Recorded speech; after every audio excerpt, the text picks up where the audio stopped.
My guest tonight is one of North America's most respected and beloved, I think is the right word to use, journalists, humorists, food writers, poets, memoirists, and novelists. He's also one of my favorite writers, and I blushingly have to say, a bit of an idol. Ladies and gentlemen, would you please give your warmest mountain welcome to Calvin Trillin?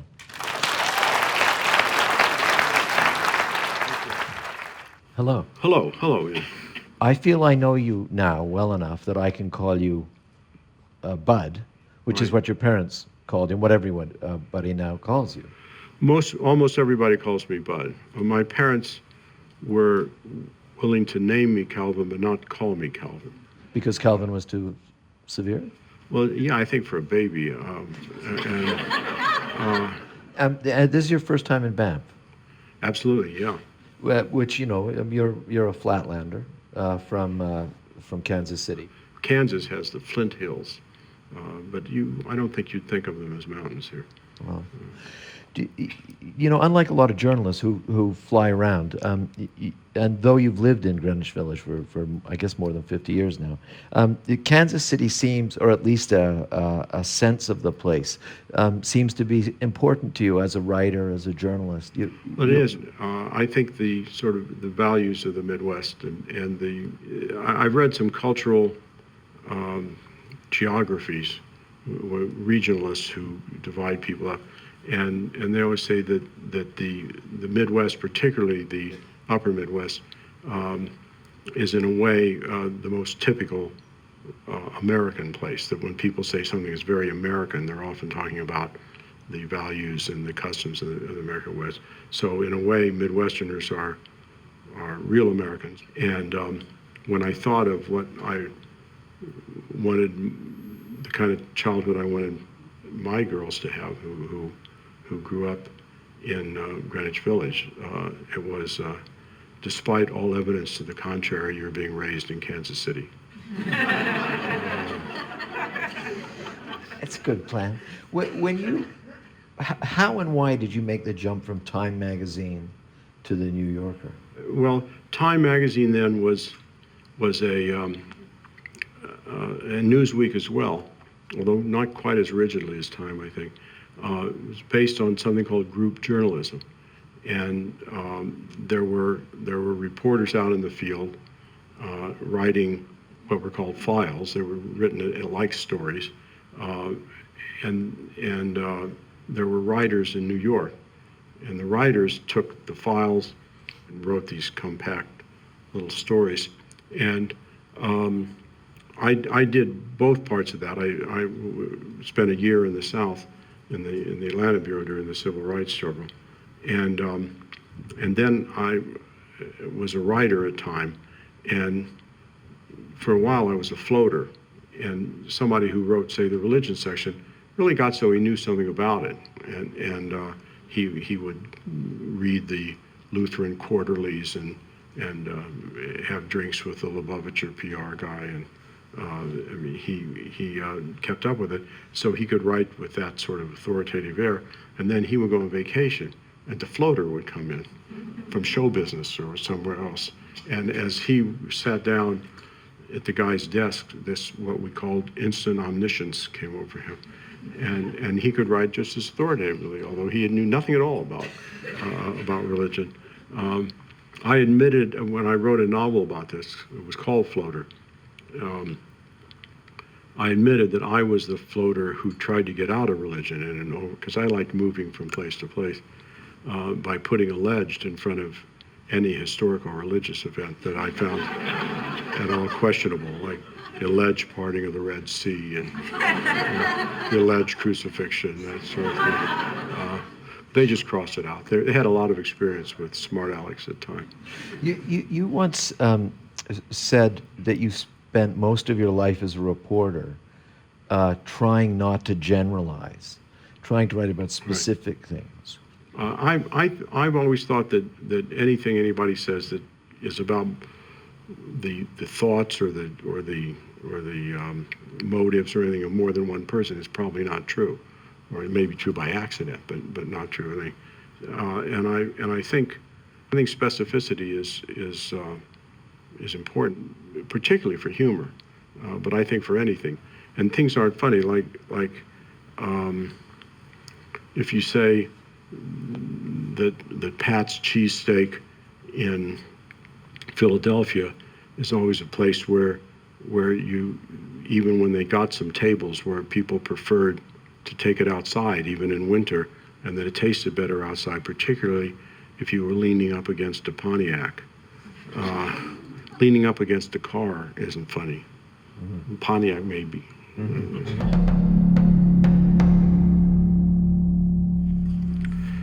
I didn't think enough had been said about poutine. So this is a piece I wrote in the New Yorker called A Canadian Journal is this, the sort of title up here. Funny Food is the name of this piece. As a punchline, poutine has a lot going for it. Many Canadians believe that it is also good to eat.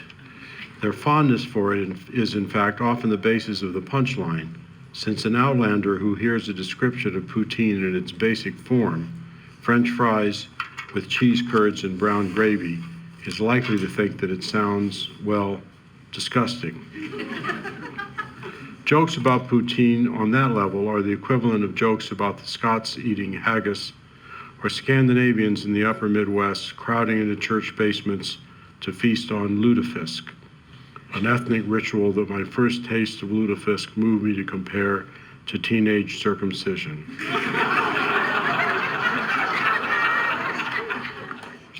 Along the way, you start writing about food because you're traveling a lot,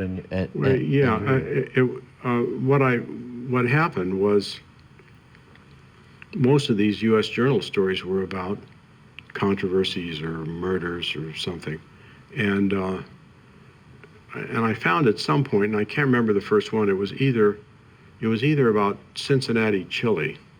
As you may know, people in Cincinnati believe that chili is something that's served on spaghetti and cooked by Macedonians. And they actually speak of authentic Cincinnati chili. And some of them don't know that people in other parts of the country, not to speak of even Mexico or someplace. And I was never interested very much in food as a subject. I mean, I've never read, someone called me not long ago and said, what's your favorite food book? I've never read a food book. I don't think I've ever read a food article that I didn't write. And I can't cook. I mean, to me, it was a opportunity to have some comic relief for me, mainly, not the readers, and also to write about the country in a lighter way and tell jokes. Did you really carry a card in your wallet in Chinese that said, please bring me some of what the people at the next table are having? Absolutely.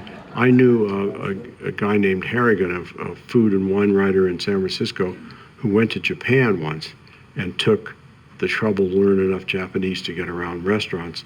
And he saw something that looked absolutely terrific at the next table, and he called the waiter over and he said, could you please bring me some of what that man is eating? And the waiter looked puzzled for a moment and then shrugged, went over, picked up the guy's plate, brought it to Finnegan. Yeah. You also wrote at one point that your mother never fed your family anything but leftovers for 50 years, for 40 years. Yeah, only 40 years. 50 would have been extreme. The original meal had never been found. Yeah, we sent some anthropologists in there. They couldn't find it. Yeah, there was always about 15 or 16 items on the table. Yeah. Then she'd jump up in the middle and say, oh, forgot the Jell-O mold. And boop, and then she would come back, half of a Jell-O mold or a quarter or something. So I guess the question I want to ask is it hard to be funny like that? I mean, it hard looks to be so serious. effortless. I mean, particularly if you live in New York, then which is a very analytical place. It's aha, humor is a defense. You're supposed to be more serious. I should say about food that the kind of food stories mainly that I've done are what I guess you'd call vernacular food. I mean, food that's tied to the place. And the reason I don't write about what used to be called fine dining restaurants, in middle-sized American cities. I call those places La Maison de la Casa House Continental Cuisine. The reason I don't write about them is not just that I'm not that interested in that food, which is true, I'm not interested, but also they're not connected to the place. I mean, the one in Houston is no different from the one in Cleveland. So I'm sort of interested in food that has to do with the people who live there. I'd like to talk to you about your poetry. Can you recite a little? Oh, yeah. Are you kidding? In 2008, I wrote a poem about Mitt Romney, which is called Mitt Romney as Dull. Yes, Mitt's so smooth of speech and smooth of garb, he reminds us all of Ken and Barbie, so quick to shed his moderate regalia, he may, like Ken, be lacking genitalia.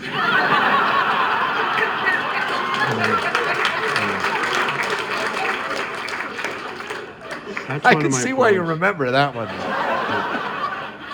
So since they're all mostly about politics or current events, it must thrill you when a man named Wiener runs for mayor of New York City.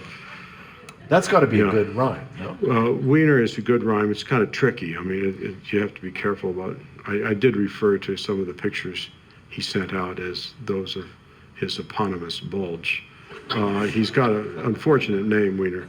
And we had Mark Sanford, who actually, he's the one who put a phrase into the language. When he had his staff tell people when he was off with his sweetie in Argentina that he was hiking the Appalachian Trail. And so now you can say, are Ben and Margaret just friends, or have they been hiking the Appalachian Trail?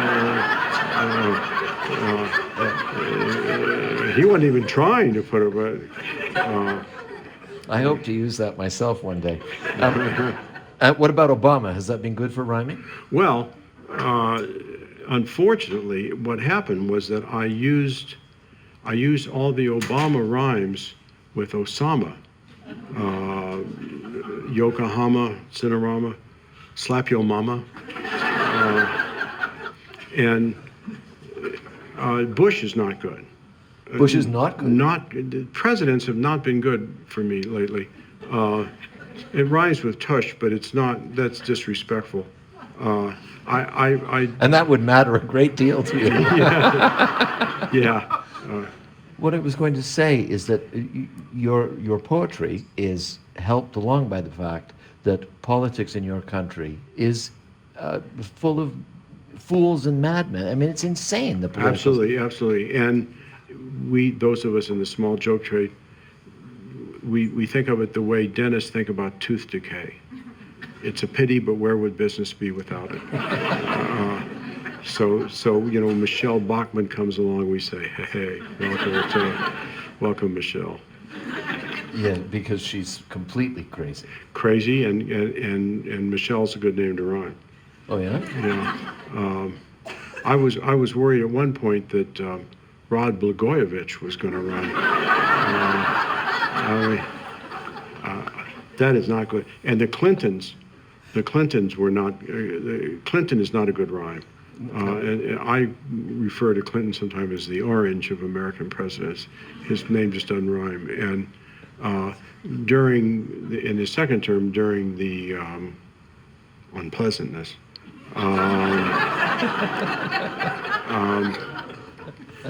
Remember, Hillary Clinton sort of took the lead in the defense and went on the Today program and everything. And I wrote a poem. So it's up to our Ms. Rodham to prove Bill's White House isn't Sodom. It's left to that adroit senora to show that it is just Gomorrah.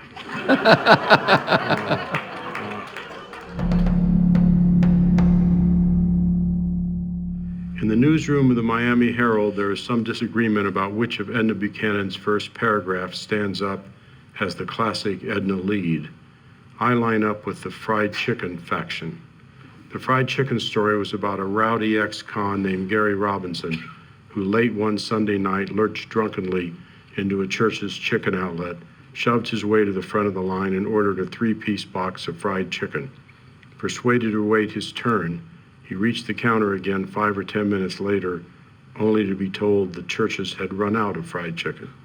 The young woman at the counter suggested he might like chicken nuggets instead. Robinson responded to the suggestion by slugging her in the head. That set off a chain of events that ended with Robinson's being shot dead by a security guard. Edna Buchanan covered the homicide for the Herald. There are policemen in Miami who say that it wouldn't be a homicide without her. And her story began with what the fried chicken faction still regards as the classic Edna lead. Gary Robinson died hungry. What do you think of the state of journalism today? Well, I mean, I think it's obviously in flux. I mean, and in the States, I don't know if it's the same here. I don't think we've sort of shaken out yet that what's going to happen with blogs and the internet and all of that. You know, the internet's been an amazing help in a way. I mean, for the Conrad Black piece, I was wondering what Mackenzie King's dog's name was. Mm-hmm. Specificity. Mm-hmm. Patrick, by the way. Mm-hmm. That was every Canadian, I'm afraid, knows that.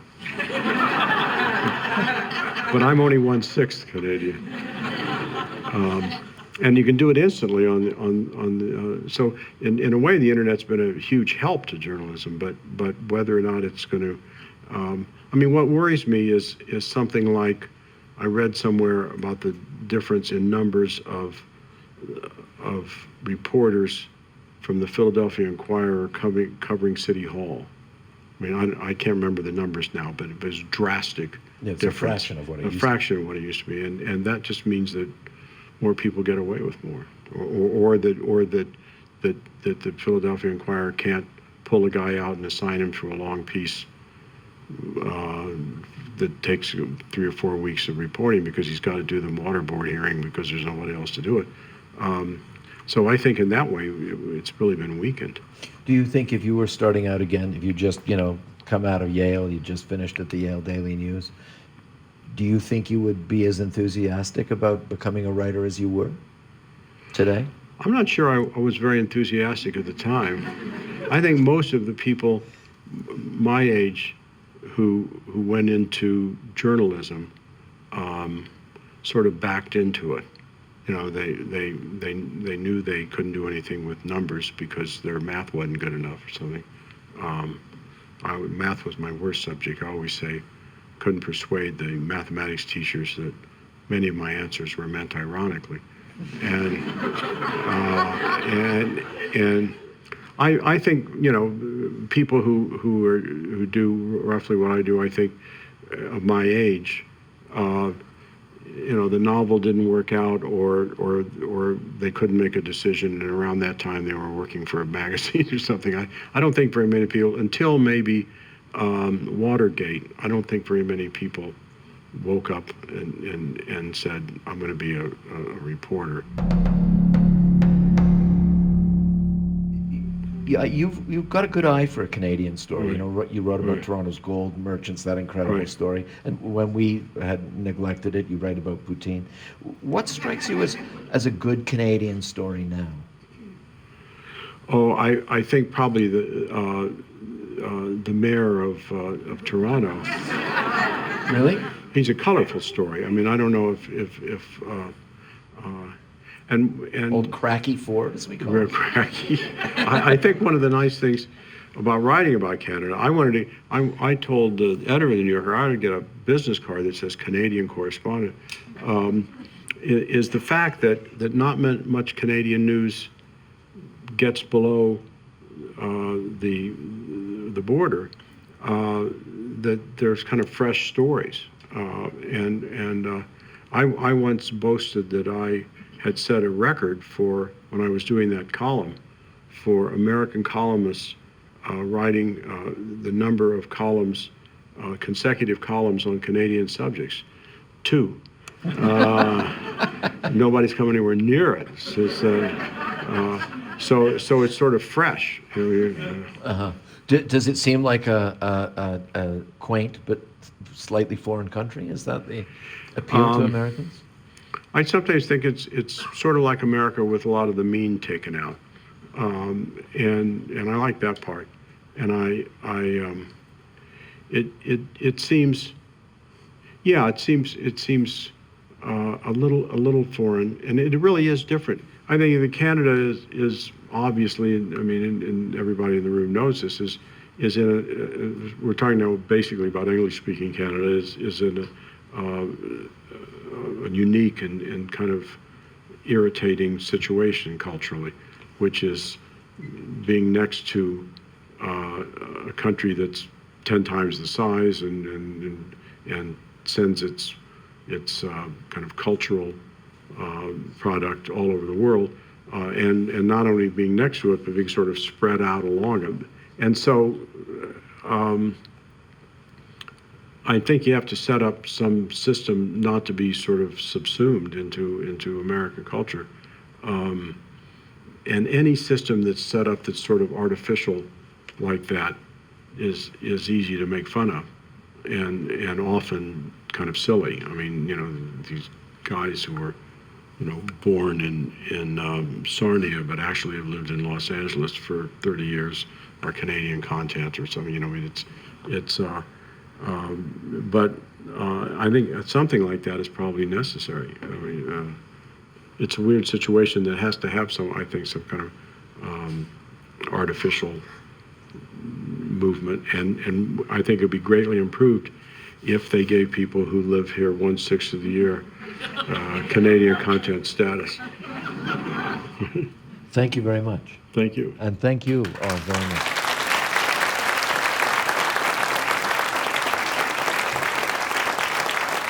Yes.